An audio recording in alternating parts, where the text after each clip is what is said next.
The following action of the 2015 Secunda Motor Rally is brought to you by Motorsport South Africa and its partners Toyota, Ford, Volkswagen, Dunlop and Sasol.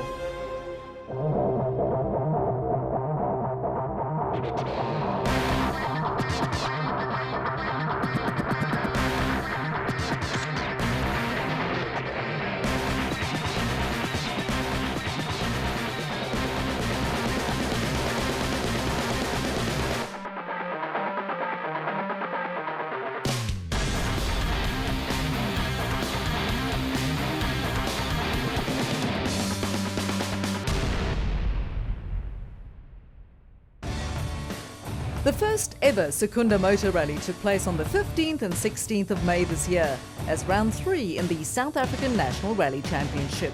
But those are just the bare-bone facts. The reality is that this event turned out to be more spectacular and better attended than many expected. So much so that it's already being hailed as an example for organisers of other similar events. But be that as it may, the fact remains that the Secunda Motor Rally supplied the crews in the South African National Rally Championship with a stunning backdrop against which they could paint their various pictures of the event. And despite the stark and wintry landscape, the crews managed to fill the canvas with their technicolor tales of hope and despair. Tales with as many twists and unexpected turns as the well-prepared stages of the rally itself. But before we get tucked into those stories, here's a bit of background info.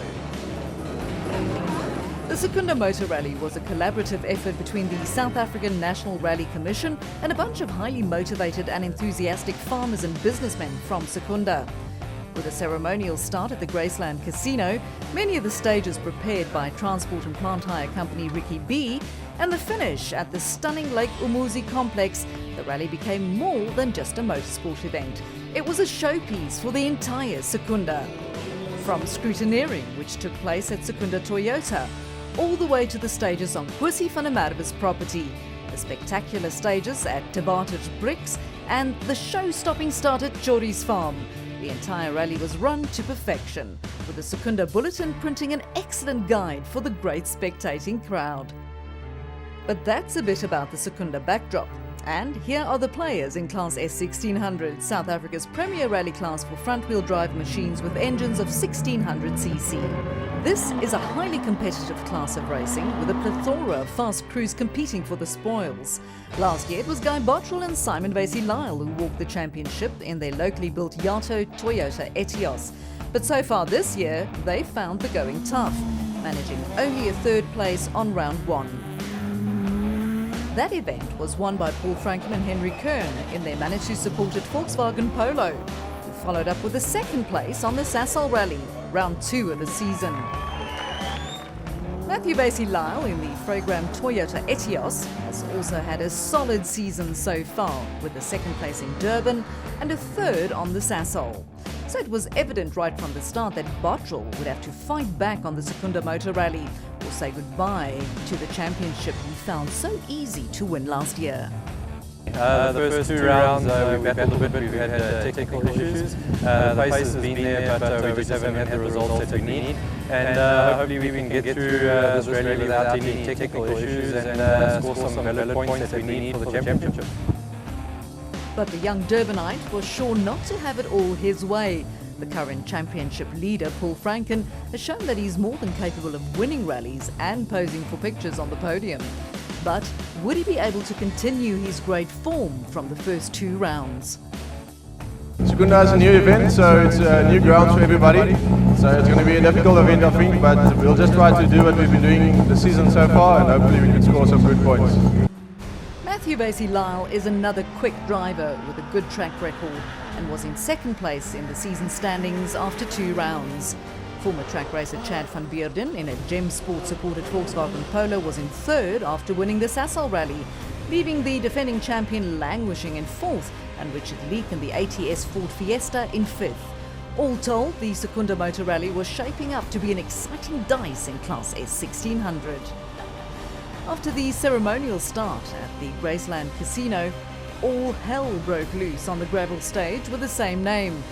It may have been only 9 kilometers in length, but Stage 1 offered a great wake-up call for the crews in Class S1600, and it was immediately clear that the anticipated close dice in the class was very much on the cards. The defending champions, Guy Bottrell and Simon Vacy-Lyle, came out swinging, only to be met by an equally determined Chad van Beurden and Nico Swartz. The two were separated by just 0.1 of a second, with Bottrell claiming first blood. But Ashley Haig-Smith and Damien van As in the AHS Ford Fiesta was just 1 second slower, turning this into a three-way tussle early on. Not to be outdone, the rest of the S1600 crews all posted highly competitive times, with AC Potgieter and Tommy de Toy in the Ricky B Volkswagen Polo the best of the rest. They had Ricky Leek and Rikus Fourie in the ATS Lake Umuzi Ford Fiesta behind them, with Paul Franken in the Manitou Polo just 8 seconds off the early leaders. Marco Himmel, Matthew Vacy-Lyle and Andrew Hain were the last of the crews, but still not far off the pace.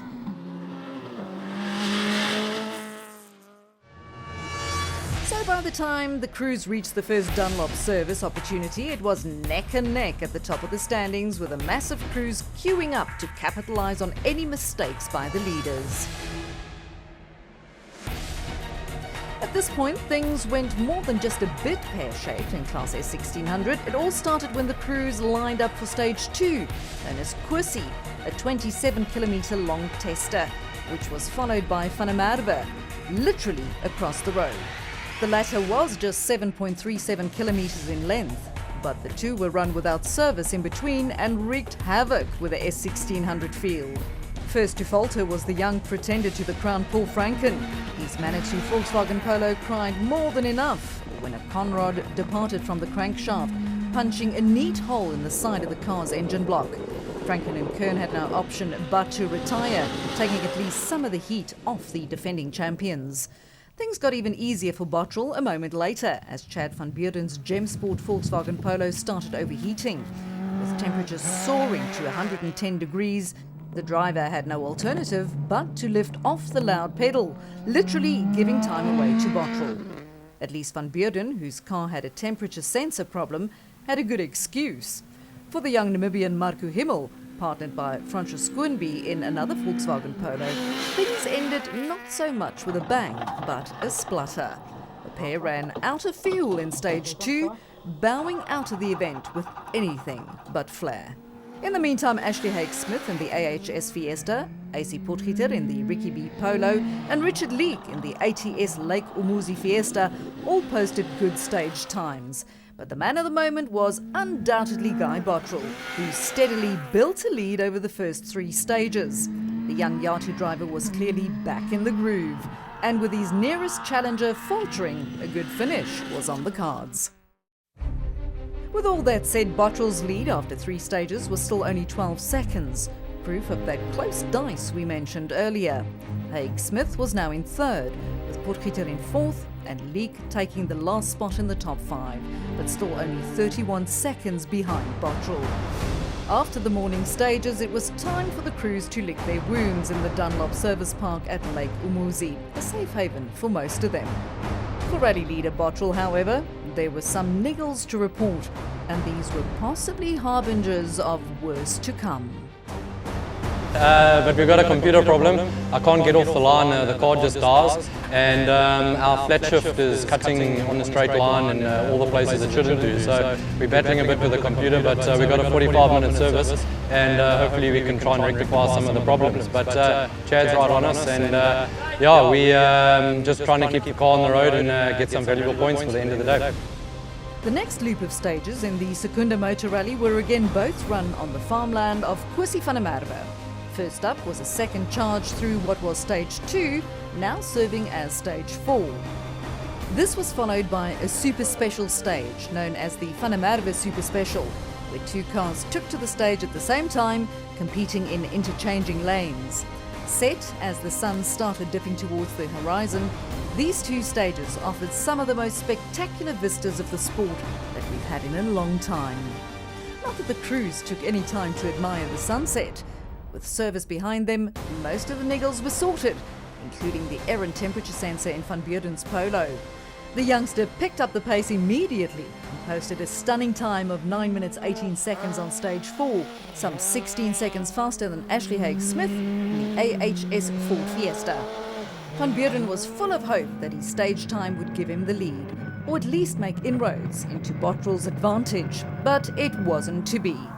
The defending champions dug deep on stage 4 and came through in a time of 9 minutes 07, a full 11 seconds quicker than Van Beurden, cementing Bottrell at the top and deflating Van Beurden's hopes all in one fell swoop. Maybe this stinging performance played tricks on the mind of Van Beurden, or maybe he just had a momentary lapse in concentration. Whatever the reason, on the next stage he handed Bottrell more time on a silver platter by stopping short of the flying finish instead of continuing to the stop control. The Gem Sport Polo didn't break the timing beam at first, and Van Beurden lost another 5 seconds in the process. As for the rest of the field, stage 4 proved largely uneventful, though everyone lost significant time to Bottrell. The super special stage, at only 3.4 kilometers in length, offered significantly less opportunity to make or lose a lot of time, so most of the crews had a good run there. By the time the sun set, the dust had all but settled over day 1 of the Secunda Motor Rally, and with just one more stage to go, it was Bottrell who had a 27-second lead over Van Beurden. They were followed by Ashley Haig-Smith, just 13 seconds behind Van Beurden, and AC Potgieter a further 22 seconds back. Richard Leek was next, followed by Matthew Vacy-Lyle in the Fragram Toyota Etios. By now it was getting pretty dark in Secunda, so the crews were offered an opportunity to return to the Dunlop Service Park at Lake Umuzi, where they fit lights for the last stage of the day. A short, sharp romp through the stage known as Lake Umuzi, stage 6 of the Secunda Motor Rally. With darkness enveloping the final stage of the day, there wasn't much opportunity to make up time. Survival was the name of the game here, and all the crews took it relatively easy. Bottrell again won the stage, and he was followed by AC Potgieter in the Ricky B Volkswagen, just 0.4 of a second slower. But in the end, the final stage had very little influence on the outcome, and the tired crews that finished the stage were just thankful that they had survived the day. After a long, dusty day in the saddle, it was Bottrell who ended day 1 with a lead of 34 seconds over Van Beurden. Haig-Smith was within striking distance, but still had to take care with Potgieter in 4th behind him. Leek himself was also poised to strike if any of the crews in front of him tripped up, so the close dice in Secunda was still on.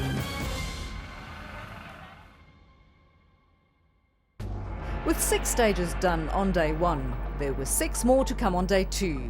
These included 2 runs through the stages known as Tievie Bricks and Chori, respectively, and Tievie Bricks supplying the meat of the competition distance. These were followed by another run through the stage at the Graceland Casino before the finale at the Lake Umuzi waterfront, a total of 106 kilometers of special stages, enough for absolutely anything to happen.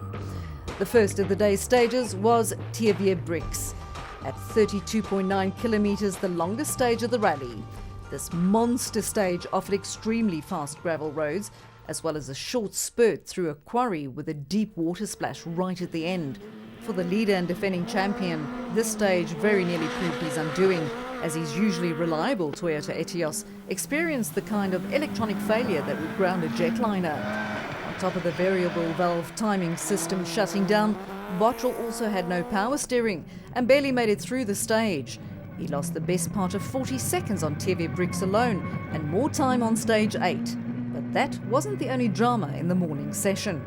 Well, we've got no electrics. I've got no VVT, I've got no power steering, I've got no flat shift. Car's very difficult to drive. My arms are buggered, there are a lot of hairpins there. We had no power steering for 2 stages.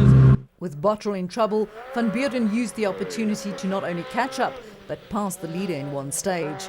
With his tail up, Van Beurden lined up for stage 8 at Chori's farm, but fate had clearly ordained that this wasn't his time to shine. The overheating problems returned with a vengeance, causing the Gem Sport Volkswagen Polo to lose power, and suddenly it was all over for Van Beurden. Meanwhile, it seemed as if the entire Class S1600 was hell-bent on destruction, as third gear in the transmission of AC Potgieter's Ricky B Volkswagen Polo failed, causing the youngster to hemorrhage time on both opening stages of day 2. As if that wasn't enough, the water splash at the end caused Haig Smith's AHS Ford Fiesta to develop a nasty misfire. He lined up at the start of stage 8 on Chori's farm, but the car wouldn't even start. He pushed it off to the side and eventually got going again, but retired shortly after. Total mayhem then on the first 2 stages of the day. For the crews that were able to, it was time to head to the Dunlop Service Park at Lake Umuzi to see what they could repair. One of the lucky ones was defending champion Guy Bottrell. Been a tough day, no power steering for 2 stages, Lon's bucket, but thank goodness we're in service and we've got 1 hour to fix it, and we're also very fortunate that the other guys have had a lot of misfortunes and given us a bit of a breathing gap, but you never know, there's still lots more stages left, and it's quite tough, and we're just going to see how we end up. With both Van Beurden and Haig Smith removed from the equation, it was still the name of Bottrell that topped the standings despite his myriad of problems. He now held a 1 minute 8 second lead over Richard Leek and Rikus Fourie in the ATS Lake Umuzi Ford Fiesta, who were the big winners after the demise of Van Beurden and Haig Smith. Potgieter was up into third, with a quiet gentleman vacy-lyle in fourth. Van Beurden's name still appeared in 5th place, thanks to the vagaries of modern rally timing, but he was well out of the rally. A repeat of the morning stages followed, but with the reduced field now wary of the dangers that the water splash at TV Brix offered, there were no more casualties, with one exception. This had nothing to do with the stages themselves. TV Brix and Chori Farm were exactly the same as before, at 32.9 and 13.6 kilometers in length respectively. But the transmission in the Ricky B Volkswagen Polo of AC Potgieter and Tommy de Toy wasn't quite the same. Not after losing third gear earlier in the day. His crew had worked hard to install new gear sets at the service stop, but it just wasn't enough to keep the car going. So in stage 9 there was yet another retirement in Class S1600, this time from 3rd place in the standings. With Guy Bottrell's Yacht Toyota Etios still not functioning at 100%, the young Durbanite was cautious through both stages. He posted a time some 9 seconds off the pace in stage 9 and 2 seconds slower in stage 10. Clearly not the Bottrell we've become used to, but sensible in the circumstances. This meant that Richard Leek in the ATS Lake Umuzi Ford Fiesta notched up another stage victory, as did Marco Himmel, competing under Super Rally regulations. Vacy-lyle in the Program Toyota Etios lost some time in stage 9, but stuck with the front runners in stage 10, ensuring that he didn't lose any ground in the overall standings. Yeah, it's been a bit tough battling a bit with times, but we'll try hard on the next one. And speaking of standings, this is how everything stacked up after the demise of Potgieter. Bottrell still had the lead, with Leek hanging on to 2nd place. Vacy-lyle inherited 3rd thanks to a solid performance, with the intricacies of rally timing making up the remainder of the leaderboard. All that the S1600 crew still had to do was 2 more stages, repeated stages at that, with a total distance of only 12.7 kilometers. But the rally gods can be extremely cruel, and the results are never guaranteed until the final stage is complete. And even then, there is often still a sting in the tail. But before we get to the end of the Class S1600 Secunda Motor Rally, let's take a quick look at how things played out in Class S2000. These monster machines are the pinnacle of South African rallying and sport naturally aspirated engines of 2 litres coupled to 4-wheel drive and enough high-tech wizardry to justify their stellar price tags. The defending champions in this class are Leroy Poulter and navigator Albin Coetzee, who campaign one of the 2 Castrol Team Toyota Yaris rally machines. Poulter hasn't been able to win an event in 2015 as yet, and arrived at the Secunda Motor Rally with high hopes. He was trailing former champions Mark Cronje and Robin Houghton in the Ford Performance Fiesta by a fair margin, despite holding on to 2nd place in the championship. But for Poulter, a win in Secunda was critical if he was to defend his title this year. and initially it looked as if he might just manage.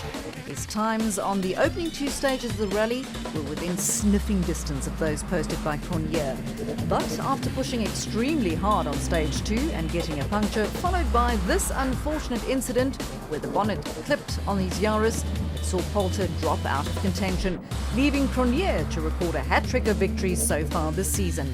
But behind the flying Ford, a battle raged between Henk Latergan in the Sasol Racing Volkswagen and Castrol Team Toyota's Janelle de Villiers. The pair traded blows throughout day 1, with Latergan ending the day in 2nd place, de Villiers some seconds back. Latergan extended his advantage on the opening stages of day 2 before self-destructing on stage 9 of the 12-stage event, after destroying the rear suspension of his car. This promoted de Villiers and navigator Carolyn Swan to 2nd, with Gugu Zulu and navigator Hilton Orfree in another Sasol Racing Volkswagen Polo slotting into 3rd. This was Zulu's 2nd podium finish in as many events. Zulu was also the only Sasol Racing Volkswagen to complete the event, as the former champion Hergen Flecken, reunited for the remainder of the season with long-standing navigator Pierre Aris, experienced a rear suspension failure on day 2, relegating the pair to spectators. In the end, the defending champs managed to win every stage on day 2, with the result that Poulter and Fitzsier bagged the points for 4th place, keeping their championship hopes only just alive for now.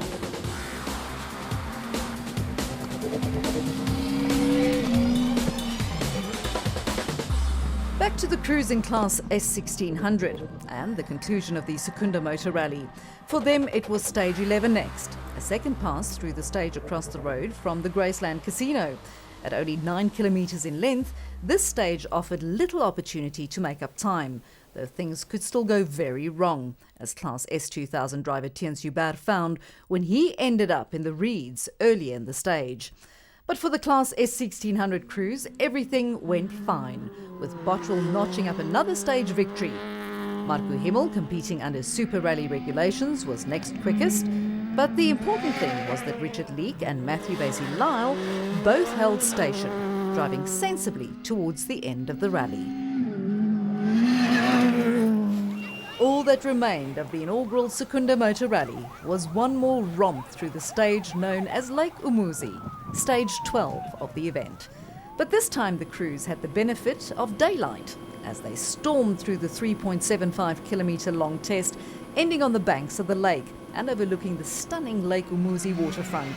Fittingly, it was Guy Bottrell who posted the fastest time, followed just 3 seconds later by Richard Leek. Vacy-lyle was just 1.2 seconds slower, and so the top 3 of the rally ended the final stage in that same order. And here is the confirmation of a fine victory for Bottrell and vacy-lyle, their first of the season.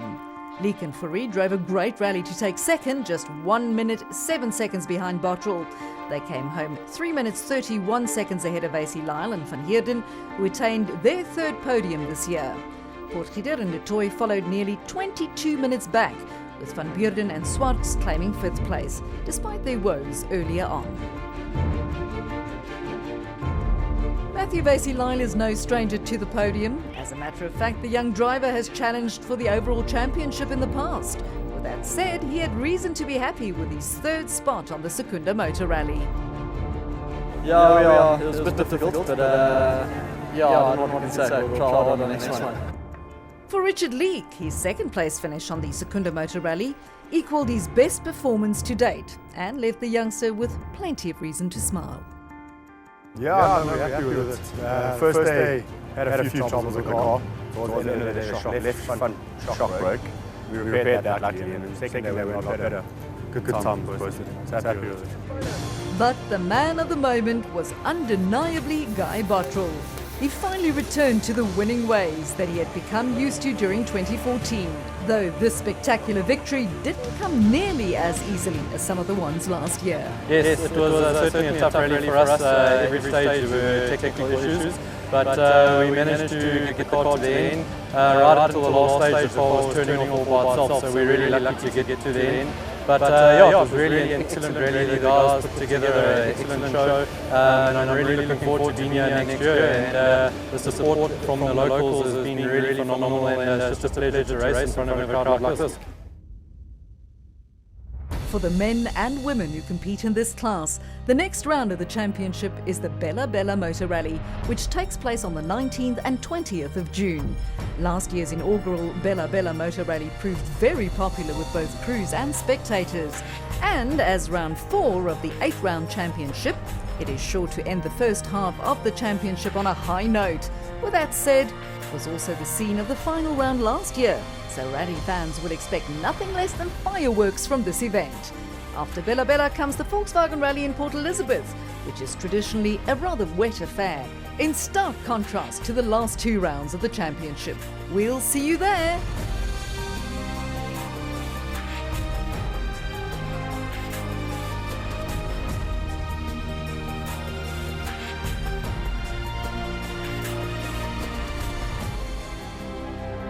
All the action from the 2015 Secunda Motor Rally was brought to you by Motorsport South Africa and its partners Toyota, Ford, Volkswagen, Sasol and Dunlop.